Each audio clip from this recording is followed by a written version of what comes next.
Hi everybody, welcome to part 2 of the anatomy and physiology revision session. So in this session, we're going to cover the muscular system, we're going to cover energy systems, and we're also going to cover the nervous system. So quite a lot to get through. As always, the purpose of this is to give you some further knowledge on anatomy and physiology.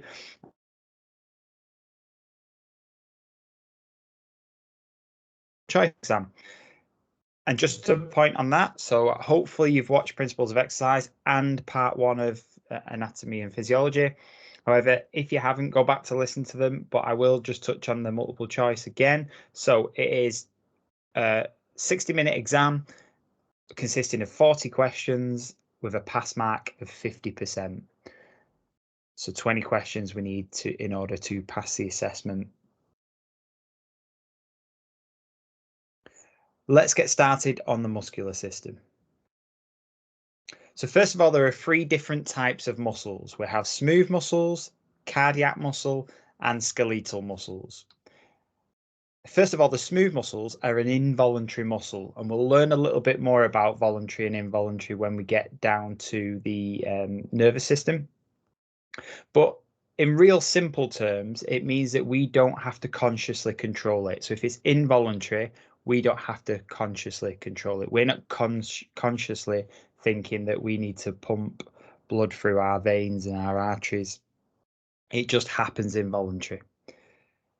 So smooth muscles are smooth in appearance, as you'd expect, and they're located in the digestive, circulatory, and urinary systems. So again, think of the veins, nerves, capillaries, etc. Cardiac muscle, we only have one of these, which is the heart. It's an involuntary muscle, which is a good thing. We don't want to the things that we forget in life, we don't want to forget about having to make that pump. So that's involuntary, and it's striated in appearance. Similar to skeletal muscles, they are also striated in appearance, and you'll know what I mean by that when we come on to the actual diagram of a skeletal muscle.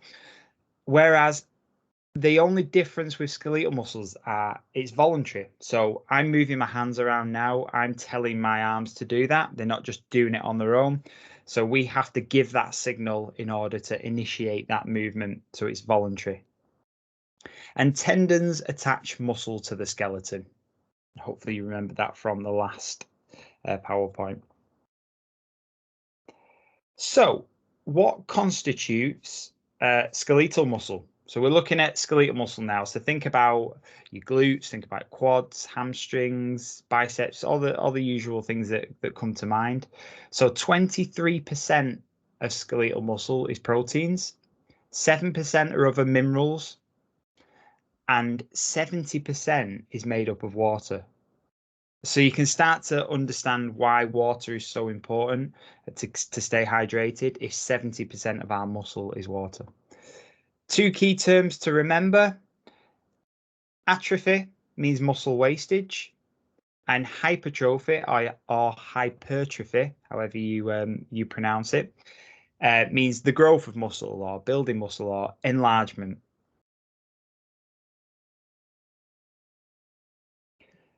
So the structure of skeletal muscle. So it attaches to bone via tendons. Tendons connect onto the periosteum of the bone.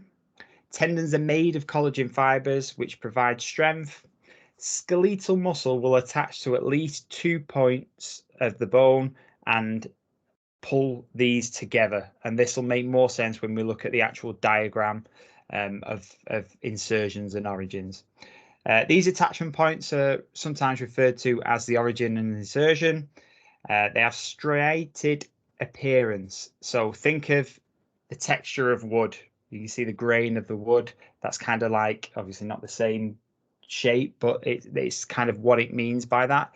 That's how our muscles look in appearance. Each muscle is made up of several layers and numerous bundles of fiber. And if we have a look a little bit deeper now, so you can see the bone, really basic picture here, but we've got a tendon over here attaching the muscle belly here, the main muscle, to the bone. We've got the epimysium, which is epi means outer, so that's the outer part of the muscle. We have the perimysium, which peri means middle, so this is this middle section here, And we have the endomysium, which is one of these deeper sections here, and endo means deep. This is the fascicle, and this is the muscle fiber, and the main cell is within that muscle fiber. But we're going to look a little bit deeper now, I believe. Yeah, on the next slide. So skeletal muscle structure then. So the myofibril, which is this thing here, and this is this section here.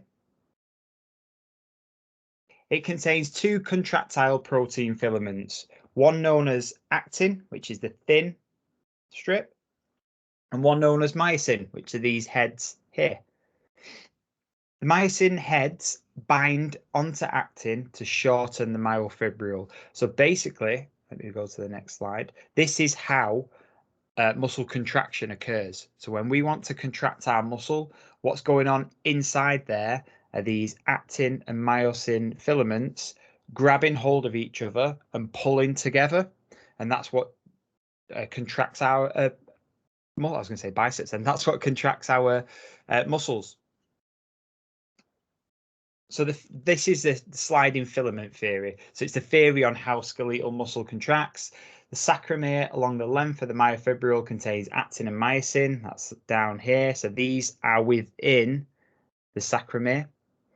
A myosin, which is the thick head, as projective head, sorry, will allow to bind to the actin, which pulls them closer together.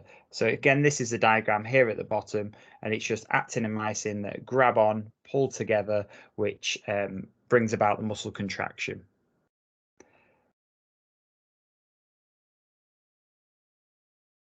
Now, there's two different types of muscle fibers. So we have type 1 muscle fibers, and I've put an image there of Mo Farah. Type 1 fibers are known as slow twitch fibers. They're small in diameter and they have large myoglobin stores. They have a lot of mitochondria, which are the powerhouse of the cells. They're saturated in oxygen. They're red in appearance. It takes longer for these types of fibers to fatigue. They generate a lot less force than the other type of fibers. And you'll normally have people like long distance athletes made up more of type 1 fibers. Everybody will have type 1 and type 2 fibers, but some people will have more of one than they will the other, and that's more like the long distance sort of running type. That's that kind of build. And then we have the type 2 fibers, which picture of Usain Bolt there, as you can see, big, powerful. So he's got fast twitch, and type 2 fibers are fast twitch muscle fibers. They're large in diameter, there's less myoglobin stores, there's fewer mitochondria, there's less oxygen, they're white in appearance, and they're a lot quicker to fatigue than type 1. But they generate a lot more force. So you can see the short distance bursts, like the 100 meters. Think of like power lifters lifting weights. There'll be more type 2 fibers. They'll be made up of more type 2 fibers. And it's more associated with like speed and power. But again, just to drill this down, everybody will have both types of fibers. Just some will sway on to more of one. And here's a diagram. I'm not going to run through every muscle group here for you, but here is a diagram of the muscles that you'll need to know for your level 2. We're going to go through some typical questions very soon, so you'll see how this translates to what you need to know. But for example, the front of your leg, your quadriceps, you don't need to know the 4 individual muscles in the quadriceps. You just need to know quadriceps and where they are. Same with like the tricep, there's 3 in the tricep. You only need to know the tricep, same with the bicep, so, and the hamstring. So don't worry about that, just the ones that you can see on the screen there. But again, you will get this slide deck, so you'll have everything. Now, our muscles have different roles. So we have these 4 different types of roles. So the first one is agonist, which is a prime mover. So if you think of the main muscle that is working during an exercise, that will be known as your agonist. For your muscle to work, another muscle has got to relax to allow that to contract, and that's known as the antagonist. So it's it's the opposing muscle to the agonist, and that lengthens and relaxes to allow the agonist to contract and shorten. Within a movement, it's not just going to be one muscle working and one relaxing. There's also going to be synergists, which are muscle groups that assist the agonist in creating that movement. And there's also going to be fixators that stabilize the body. Okay, so if you think of something like a chest press or a bench press, or the prime mover is going to be our pectorals, closely followed by deltoids. The antagonists, so our upper back, so we'll think about your traps, trapezius, think about your rhomboids, think about your lats. Actually, not your lats, sorry, they'll be a fixator. So think about your main parts of your upper back, they'll relax. Your biceps will also relax. Synergist, these are the assisting muscles. So again, in the bench press, think of your triceps and your deltoids that are assisting in that movement. And then we have our fixators. So your lats are fixated. Also, your abdominals will be fixing your body's position. So that's a little example of the roles of muscles. Now we go on to origins and insertions. So origin is usually attached to a fixed bone that doesn't move during the movement. It's usually more proximal attachment, should I say. Some muscles can have more than one origin. So the quadriceps, will have 4, triceps will have 3, the biceps will have 2. And as you can see from the diagram there on the biceps, so there's the insertion point at the bottom, but the origin at the top, there's 2 different origins for the biceps. And that's because there's 2 muscles within the biceps. The insertion is usually attached to the bone that moves during the contraction. So think about your bicep curl, the insertion point, your forearm is moving. So that's where the insertion point is. It's usually the most distal attachment, and muscles usually only have one insertion point. I should say one, not on.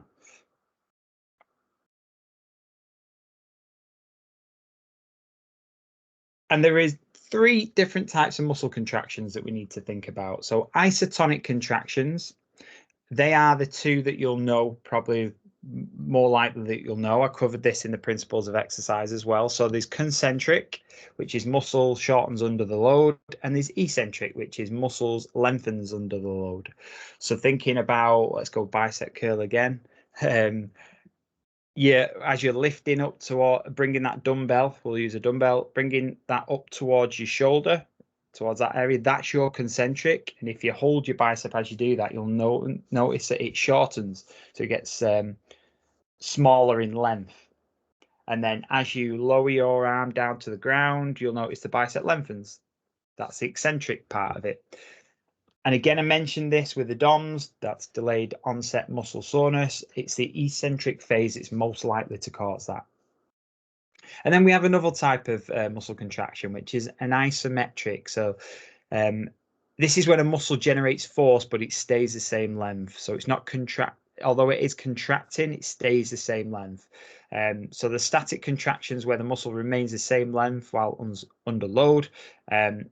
And then take care with the temptation to hold your breath, because that will raise your blood pressure. And a really common one that comes to mind is the plank. That position where you're holding that position, you're obviously contracting because you're holding the position, but your muscle isn't lengthening or shortening, it's staying the same. Same with wall sits. Pelvic floor. So just quickly on the pelvic floor, it's a small group of muscles which form a sling-like structure underneath the pelvis. It's there, and why the reason we have it, the function of it, is to support the pelvic organs such as the bladder and intestines before, during, and after the birthing process. These muscles can become damaged during pregnancy and birth, and then damage to these muscles can lead to incontinence and possible pelvic organ prolapse. So it's important to train these muscles, especially if you're female, before and after giving birth. So on to some typical exam questions now. So I'll give you 4 today in the muscular system because it's quite a large area.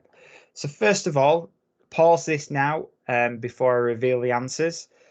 If you want to have a little go at these just to test your knowledge. You might have come across some very similar in the mock exams on the on-screen learning. And just on that point as well, if you haven't had a go at them yet, have a go before next week's exam because it's going to help you prepare for it.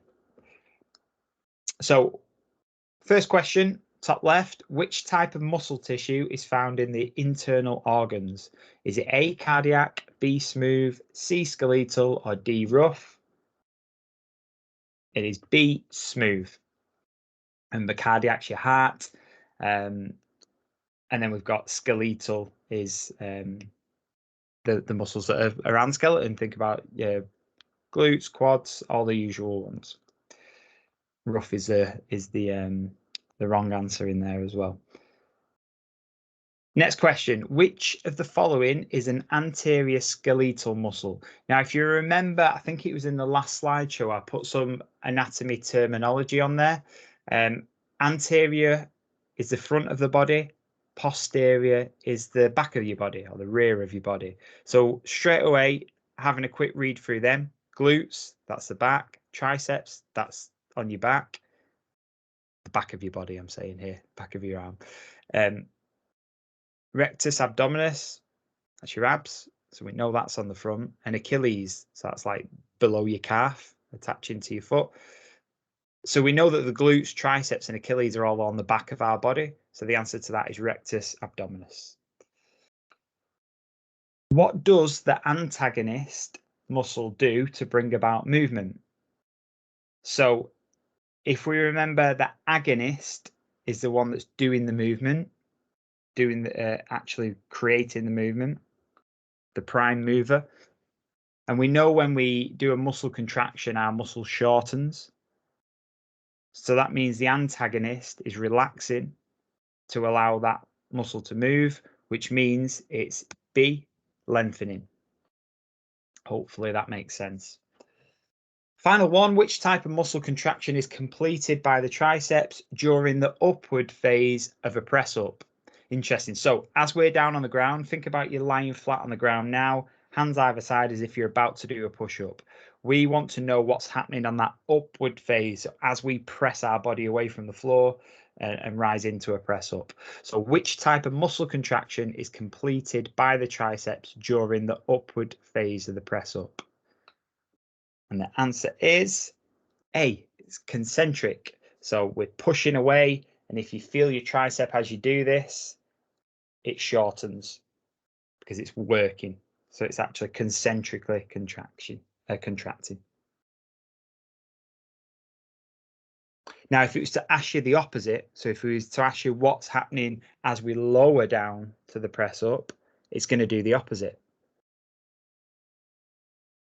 Okay, next section. So we're going to move on to energy systems now. Oh, jumping ahead. So first of all, where does energy come from?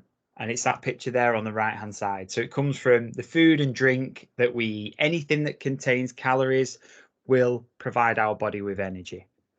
And we require energy to produce movement, to produce force against an object, to generate heat, for growth and repair of tissue, and to basically sustain life and sustain all our bodily functions such as respiration, brain function, circulation, etc.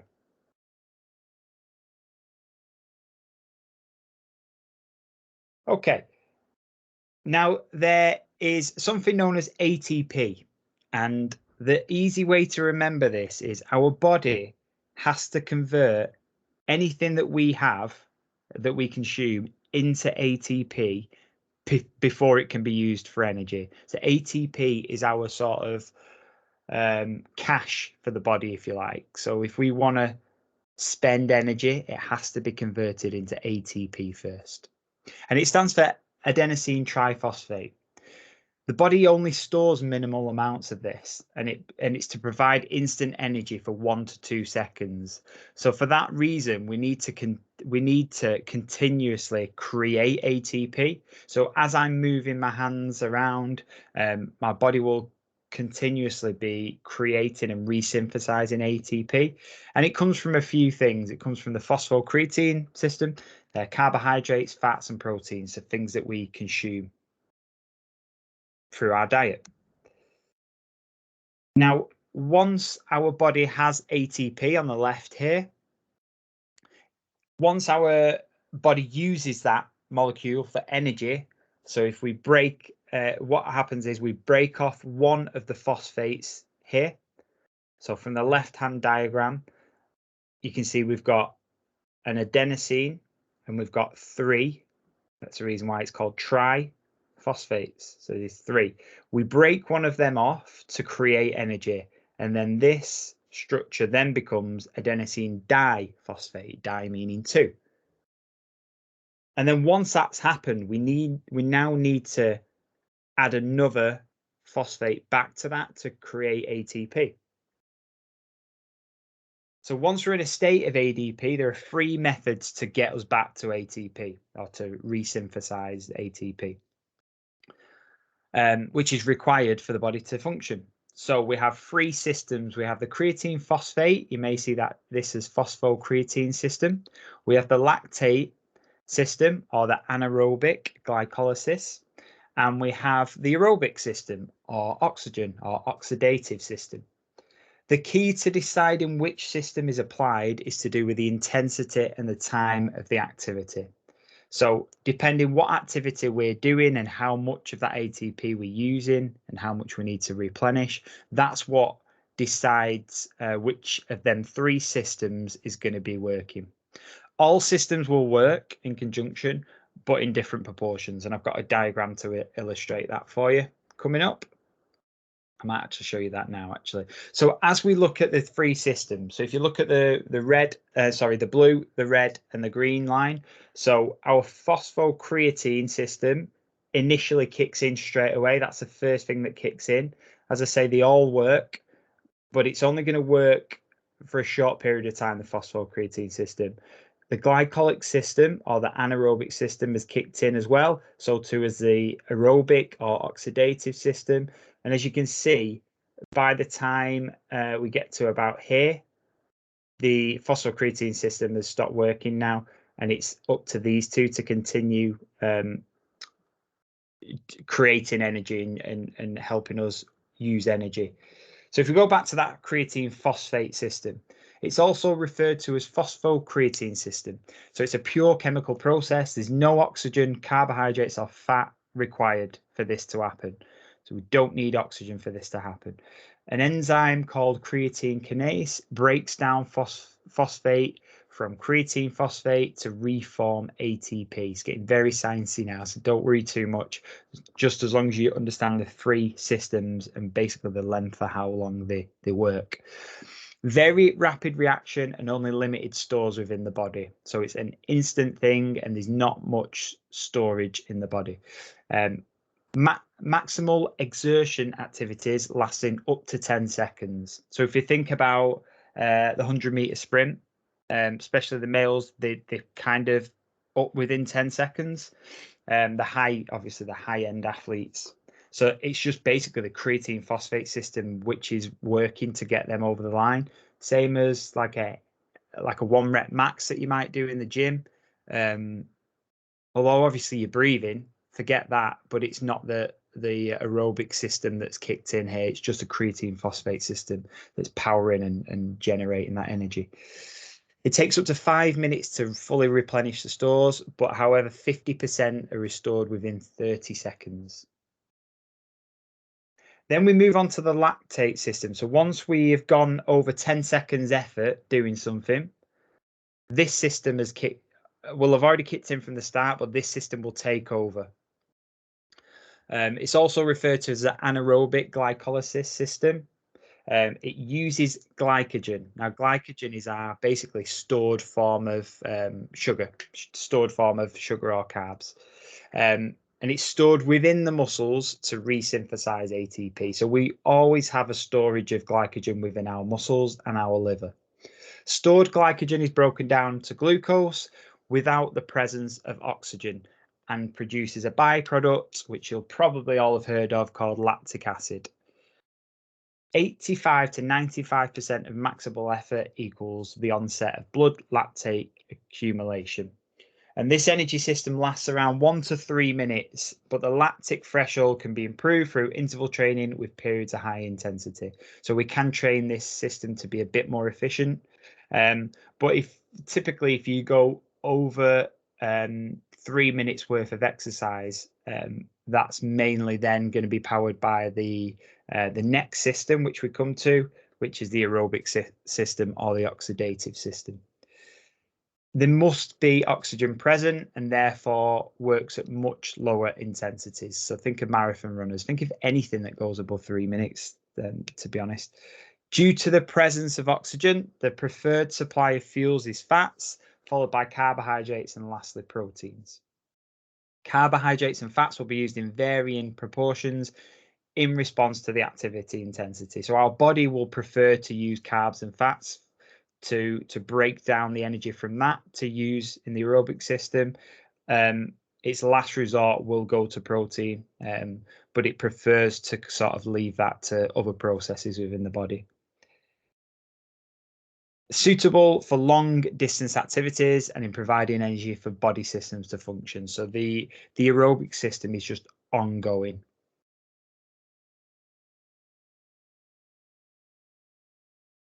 And here are a couple of typical exam questions for the energy system. So pause it now if you want to have a little go at these. But question 1, the anaerobic energy system is most likely used for what?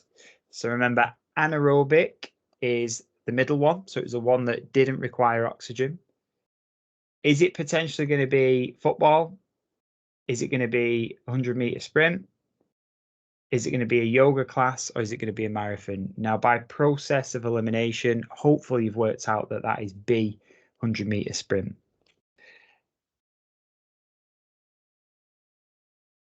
Question 2, what is converted to glucose when the body needs energy?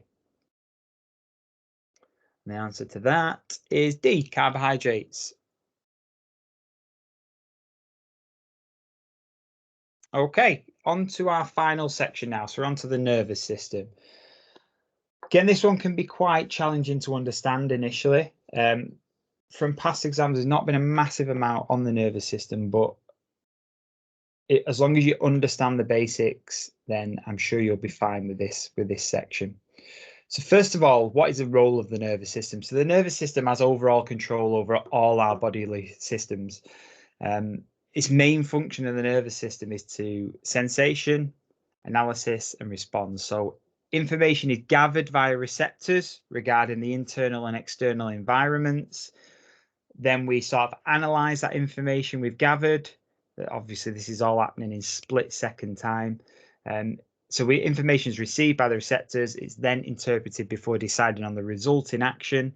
And then from that information and that analysis, there needs to be a response initiated. So a really simple example of this is if you do it to everyday context, so sensation. So if we touch a hot surface, so straight away our pain receptors identify that the surface is hot. The brain receives the information and sends a message back. And then the response to that, hopefully, is you'll pull your hand away because it's a hot surface. That is in quick time action. So as I said, it happens in split-second amount of time. But as you break it down, this is what's happening. We're receiving information, we're analyzing that information, and we're initiating a response. And these are all through the receptors. Okay, so the role of the nervous system then. So the brain, first of all, is made up of 4 parts. We have the cerebellum, the diencephalon. Sorry about the pronunciation here. That contains the thalamus and the hypothalamus glands. You've probably heard of them a little bit more. And then the brain stem. It's a bit easier to pronounce that one. So right at the top there, I've labeled the diagram for you. Hopefully you can see the arrows there. That's the largest and most superior part, and it takes up the most of the space of the skull. Then we have the smaller and inferior cerebrium. It's posterior to the brain stem. Remember, posterior is behind at the back.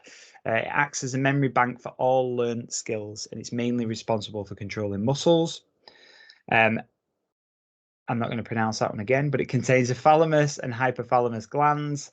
And then the brain stem contains the medulla oblongata.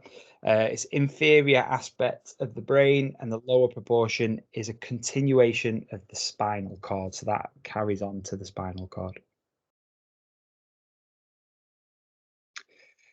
Let's talk about the peripheral nervous system now. So we have somatic branch, which is voluntary movements, and we have the autonomic branch, which is involuntary movements. So as I mentioned before, with our smooth and cardiac muscles, remember they were involuntary. So that comes under this branch, whereas our skeletal muscles is voluntary movement. So that comes under the somatic branch.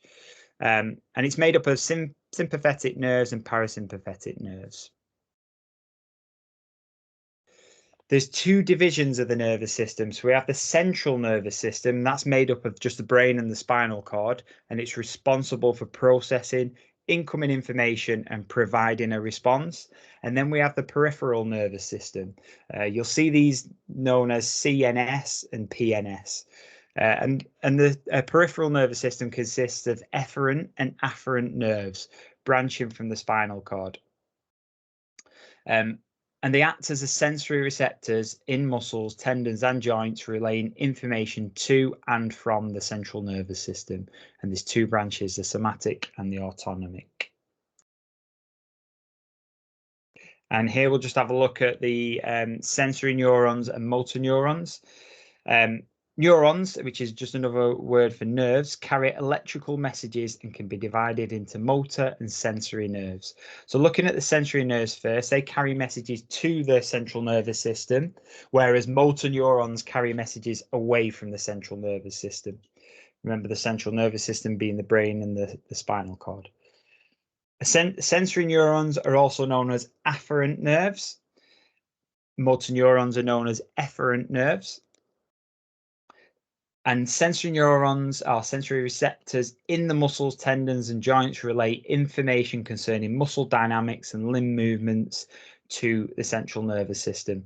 And then neurons transmitting impulses from the central nervous system to the muscles to contract and glands to excrete hormones.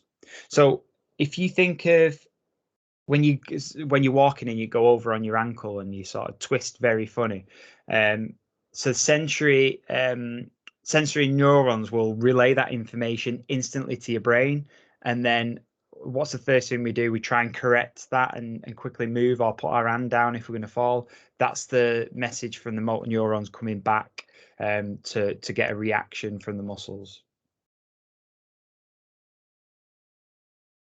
And just looking at an actual cell now, a neuron. So the actual neuron, the cell body, as you can see there, in the middle, that directs activities of the neuron. Then we have the dendrites, which are these little like whisker bits coming off here. They transmit impulses to the cell body. So they get the impulses and drive them to the cell body. And then we have the axon, which are these strips down the middle here. And they transmit messages away from the cell body to the nerve endings there. Now, motor unit recruitment. So neuromuscular system is a combination of both nervous and muscular systems. Okay. A motor unit consists of a single motor neuron and all fibers activate, should I say. So you can see here, you've got the motor neuron and the branches attaching to the muscle fibers. One single neuron may be responsible for activating between 5 and 1,000 muscle fibers. It's quite a big job. And then just to continue this, when an impulse is sent down a neuron, all the muscle fibers within that motor unit are activated. and the motor unit activates all of its fibers or none at all. So it'll contract all or none at all. And this is what's known as the all or none law.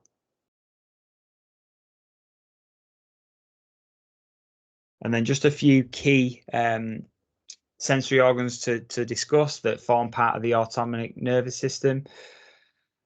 We have joint receptors that are found in ligaments and inform the brain about the position of the joint. We have muscle spindles that are found in the muscle and inform the brain of how stretched or lengthened the muscle is. And we have Golgi tendon organs, which are found in the tendons and tell the brain how much force has been generated in the muscle. If the force is too great, they cause the muscle to relax. So these are the things, think about muscle spindles, why we can't overstretch a muscle. And there's that point, isn't there, where our body sort of restricts us and stops us and sends us signals back in order to reduce the range of movement we're stretching. And that is from these organs that are working. Same with the joints and the Golgi tendon organs. And then here is an example, which again, like the last one, is not coming up. So I'm going to show you on this screen. Pause it now if you want to have a little go at this. Oh, we're on it here. You've seen the answers now. Actually, no, you're not. I'm going to share my screen. So pause it now if you don't want to see. Here we go. So typical exam questions from the nervous system. What is the function of neurons within the nervous system? It's to transport chemicals. Is it to regulate temperature in the body? Is it to process a response in the body? Is it to carry electrical impulses from one place to another? And that is D. Over to the right now, which part of the nervous system is not involved in producing reflex actions? So is it the brain, spinal cord, and receptors? We hopefully know that the spinal cord, receptors, and sciatic nerve, we need the nerves, receptors, and spinal cord to do it. The brain is the answer on that one. Because it's instant, we don't have to think about it. It's just done by the autonomic system. What is the all or none law? Just covered this one. And that is the contraction of all muscle fibers within a unit following a stimulus. And that brings us up to the final part. Ooh, bring that back. So that is us done. So that is the end of part 2 of the anatomy and physiology revision session. As always, if you've got any questions at all, drop me an email and I'll be happy to get in touch with you. And yeah, good luck, everyone. And I'll speak to you all soon.